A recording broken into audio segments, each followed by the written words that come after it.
The courtroom buzzed with anticipation as Julian Blackwood strode in, unfazed by the weight of his crimes. Once untouchable, the billionaire now faced the reckoning of a lifetime. But as the judge's gaze met his, he still dared to smirk. Was it arrogance or denial? The courtroom buzzed like a hive of bees, its tension suffocating and electric. Every seat was filled, and latecomers were packed along the back wall, straining their necks to see. Conversations rose and fell like ocean waves, whispers of scandal, revenge, and perhaps justice. The man of the hour, Julian Blackwood, arrived precisely 5 minutes late, as if the concept of punctuality didn't apply to him.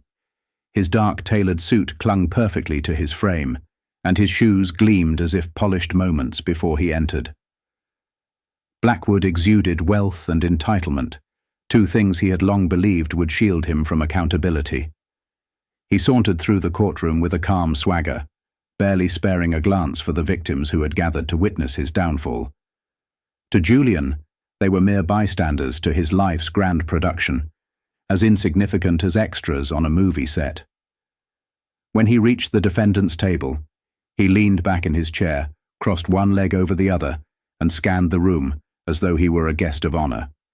His lawyer leaned in, whispering something urgent, but Julian waved him off dismissively. Then, the atmosphere shifted.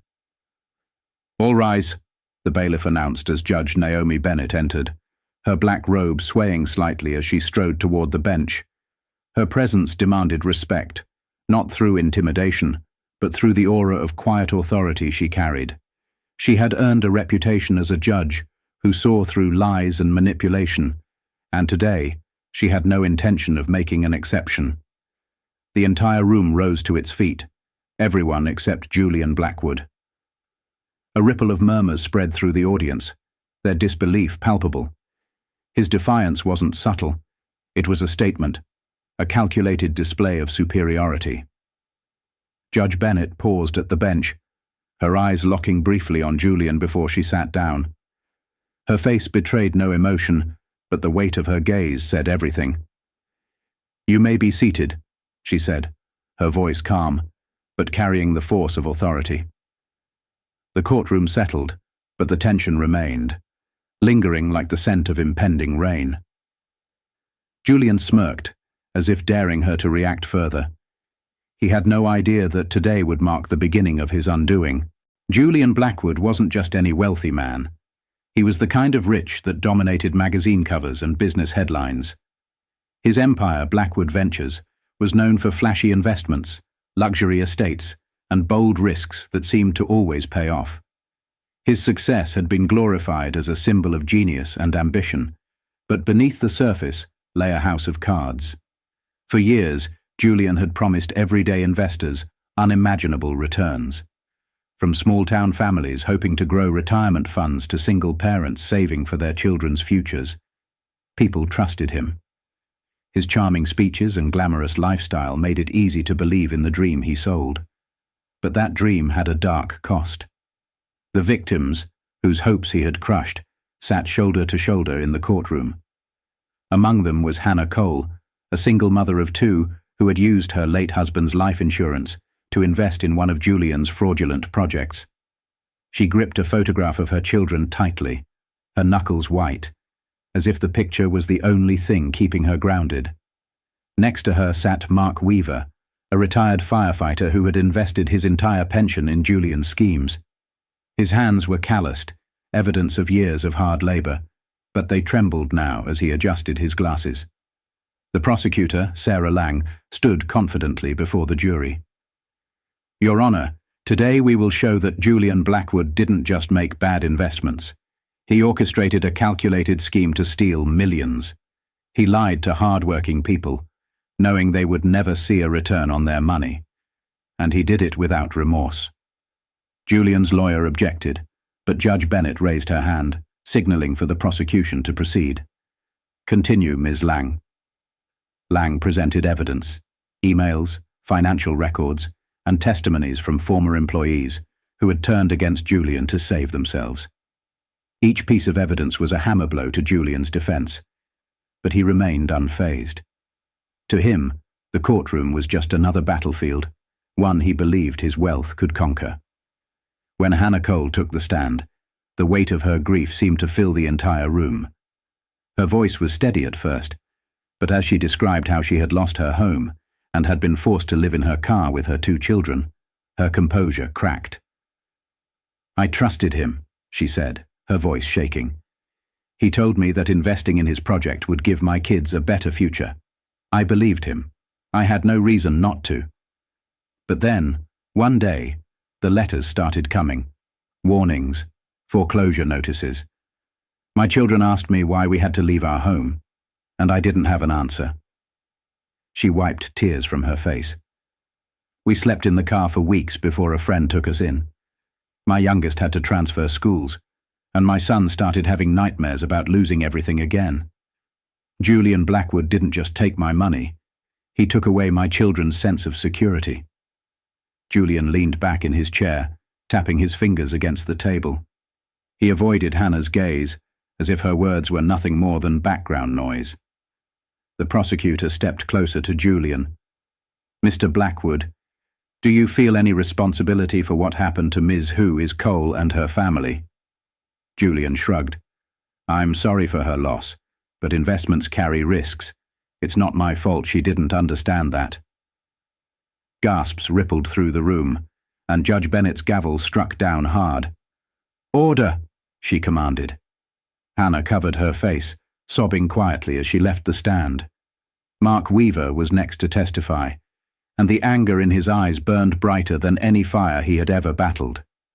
"I spent 35 years risking my life to protect others," Mark said, his voice thick with emotion. "And Julian Blackwood burned my future to the ground in a matter of months. My wife and I were supposed to retire and travel the world. Now we're living with my brother because we can't even afford rent." Julian yawned quietly, but Judge Bennett caught the gesture. Her eyes narrowed. She didn't speak, but Julian knew she had noticed. Still, he didn't care. On the 3rd day of the trial, the prosecution presented its most damning piece of evidence: a series of emails between Julian and his top executives. One email in particular sent shockwaves through the courtroom. "Cook the books. Make it look good enough to fool them. We need more investors to cover our losses." The audience erupted into whispers. Hannah stared at Julian with disbelief, while Mark clenched his fists. Judge Bennett struck her gavel repeatedly until the room fell silent. "Mr. Blackwood," the prosecutor said, her voice sharp, "do you recognize this email?" Julian smirked. "Of course, but that's just internal business strategy. You wouldn't understand." The crowd murmured again, and Judge Bennett's gavel came down like thunder. "Mr. Blackwood," she warned, "you are not in a boardroom. This is a court of law." But Julian remained defiant, convinced that his money and power would protect him as they always had. The prosecution's case had been relentless, leaving no stone unturned. Witness after witness painted a picture of Julian's manipulation and deceit, exposing how he had convinced thousands of people to trust him with their life savings, only to betray them. But despite the overwhelming evidence, Julian remained unfazed. On the final day of witness testimonies, the courtroom was more crowded than ever. Even the media, once sympathetic to Julian's rise, had turned against him, capturing every detail of the trial for headlines that screamed of fraud, betrayal, and arrogance. The prosecutor called their final witness, a whistleblower from within Julian's company. When David Walsh, Julian's former chief financial officer, took the stand, the room fell into a tense silence. David had once been one of Julian's most trusted allies, but today he was here to seal Julian's fate. David adjusted his tie and looked directly at Julian. "For years I worked under Julian Blackwood, helping him craft the facade of success. I helped him lie to investors because I believed we could fix it. But when the losses piled up, he didn't care about fixing anything. He only cared about covering it up." The prosecutor handed David a document. "Mr. Walsh, can you confirm this is the document outlining the fake financial reports you were instructed to create under Mr. Blackwood's orders?"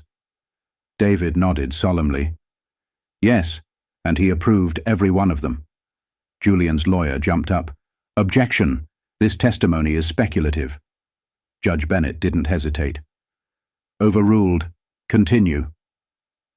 David's testimony was the final blow. He described in painful detail how they had misled investors, faked profit margins, and created an illusion of stability while the company sank deeper into financial ruin. By the time David stepped down, the jury's expressions were hard to read, but the damage was clear. Julian's empire had been exposed as a lie, and for the first time, a flicker of doubt appeared in his eyes. The defense had little left to offer. Julian's lawyer argued that the risks were inherent in investing and that the losses were due to market fluctuations, not fraud, but the mountain of evidence was impossible to ignore. Finally, it was time for closing arguments. The prosecutor, Sarah Lang, stood before the jury and said, "This isn't just a case about bad investments. It's about betrayal." Julian Blackwood looked people in the eye, promised them security, and stole their futures without a second thought. Today, you have the chance to deliver justice to those who can no longer speak for themselves. Julian's lawyer delivered a half-hearted defense, but the courtroom could feel the inevitability of the verdict. When the jury returned, the room held its collective breath as the foreperson stood and read the decision. Guilty on all counts. The words echoed through the courtroom, followed by gasps and muffled sobs from the victims. Mark Weaver clenched his fists in triumph, and Hannah Cole covered her face, tears streaming down her cheeks. For them, this was more than a verdict. It was the start of healing.